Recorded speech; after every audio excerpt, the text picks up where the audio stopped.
జల్లెడి పడితే ఒక్కడు కూడా నిలబడ్డా. ఇలాంటి ధైర్యం లేని జనాన్ని పెట్టుకుని వీడేం చేస్తాడు? అవును సార్, మీరన్నట్టే మాకు ధైర్యం ఉండేది కాదు, శక్తి ఉండేది కాదు, నమ్మకము ఉండేది కాదు. చావు మా మీద గంతులేసేది.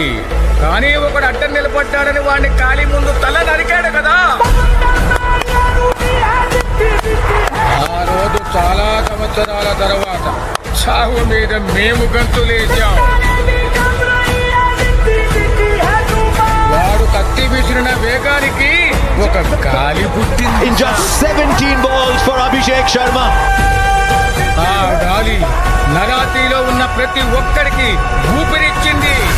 మీకొక సలహా ఇస్తాను, మీరు మాత్రం అతనికి అడ్డు నిలబడకండి సార్.